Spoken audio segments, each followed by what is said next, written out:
wanted to show a little bit about how I do prep my boxes for planting. As you can see, this one's nothing's been planted, and it has the weed barrier and some boards to hold it down. This one here, I put the cucumbers in,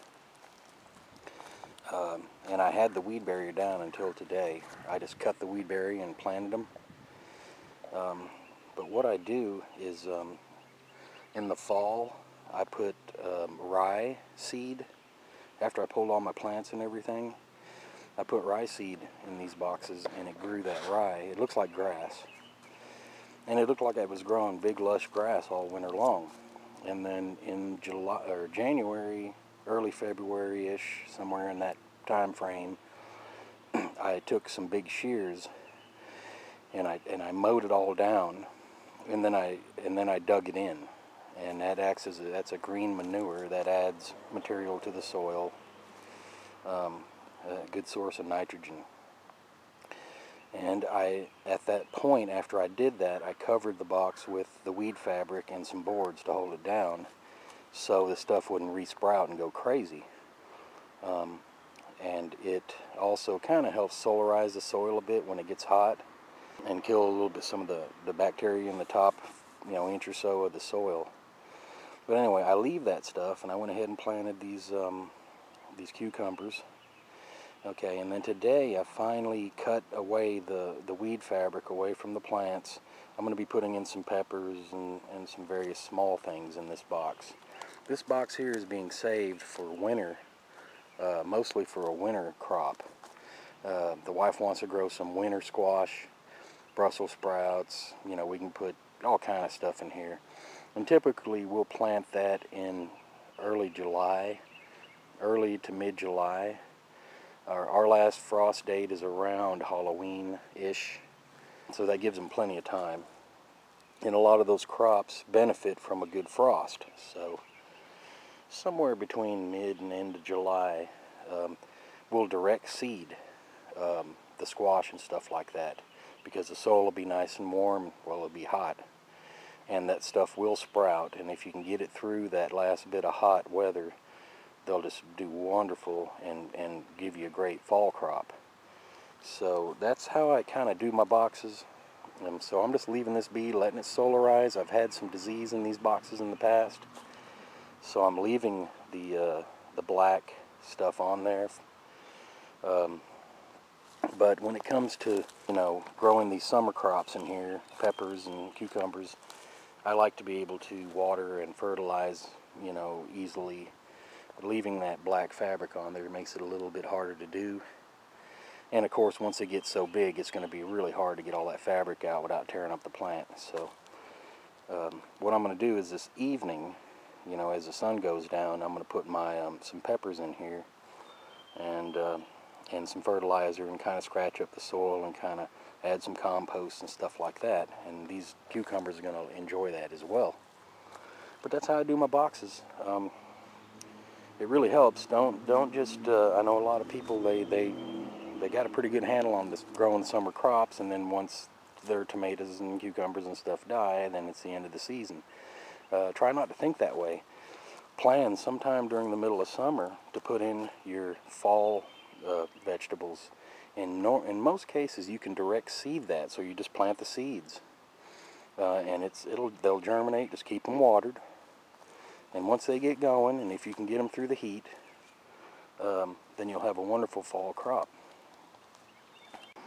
I pulled my turnips. We were going to have turnip greens, but I let them go too long and mature too far, and they were kind of yellowing, and the heat.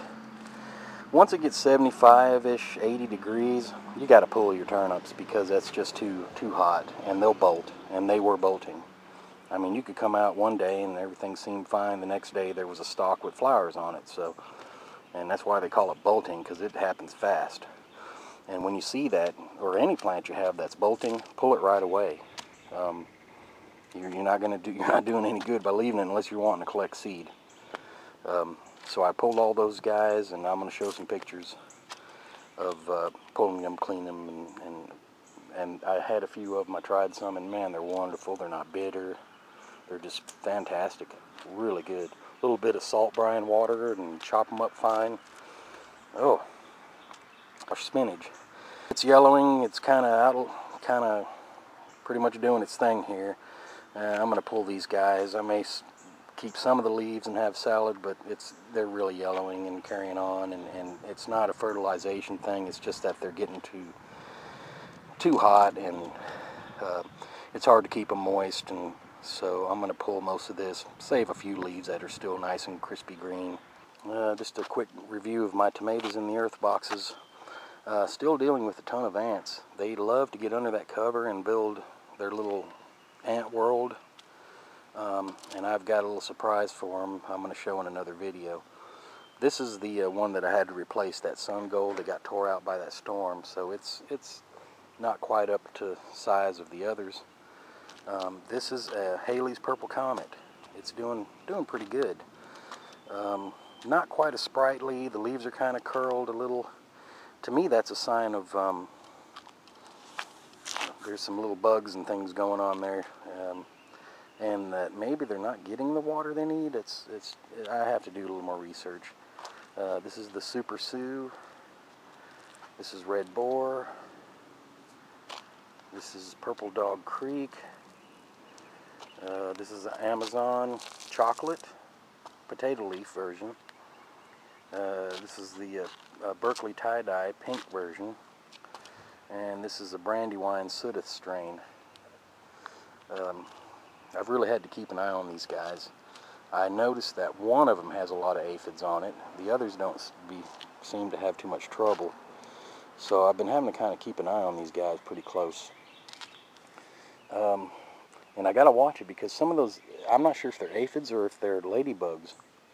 I will actually have to get my little magnifying glass out and see what they are, because I don't want to kill the ladybugs.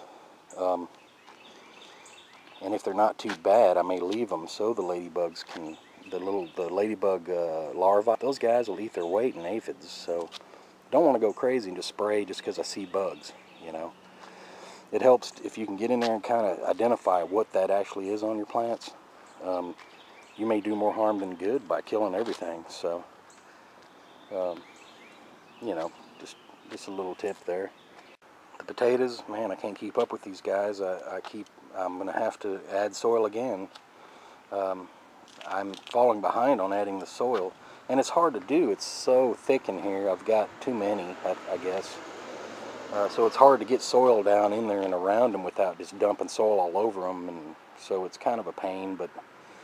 And they're starting to come out of the cage, which makes it even harder. So I'm going to rethink this next time around. By the way, these are not Yukon Gold. I was wrong about that. These are russet potatoes, so I do need to keep, you know, filling in around them.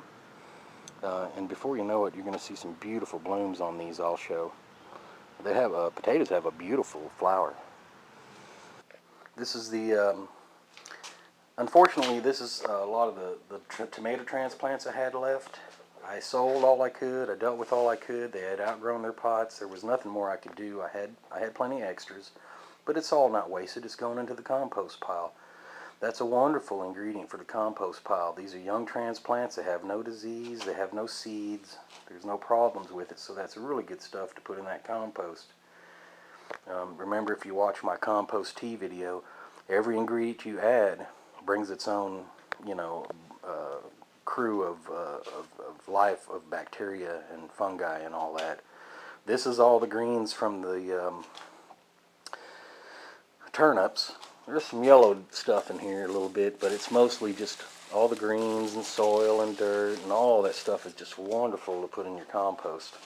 It would help to chop it up a little bit, might go a little faster, but my piles are big enough that this is fine. And I'm going to show a video on my composting, kind of how I do it, and some tips about that I might be able to share. But yeah, so don't let anything go to waste. Don't throw it out. Don't throw it in the trash. Compost it. I mean, heck, throw it in your garden bed. You know, dig it down in there. Or if you're like John from Growing Your Greens, you know, make a drink out of it or something. You know, but don't let this stuff go to waste. Use it. It's great to use. As I mentioned, I'm going to transplant some plants this evening now that the sun's going down, and give them a good evening to kind of keep up and catch up and get some water and whatnot. This is typically what I do is I'll mix up a bunch of compost. There's a little bit of soil and stuff in here from some other things, but it's mostly compost. And I'll put my favorite fertilizer, the Garden Tone, and I will take some, I'll mix up some of the Sea Magic seaweed fertilizer and a little bit of the fish fertilizer and mix it up according to the directions. Mix up a gallon of that and kind of moisten the stuff. And I'll also use that to water in the plant. Another thing that I'll do before I transplant my plants out of the cups or whatever is I'll water them ahead of time, so it kind of, it moistens the soil and clumps it up good. If you're not careful, or if they're a little bit dry, when you pull the transplant out of the container, that soil will break off all around those roots and stuff, and you could damage the roots transplanting it. So it's a good idea always before you transplant something, give it a good dose of water first. Plus that water helps it a lot too to cope with the transplanting process. So there's another little tip. I mean, water your plants before you transplant them.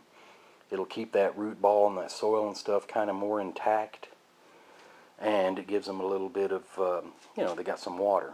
They're happy.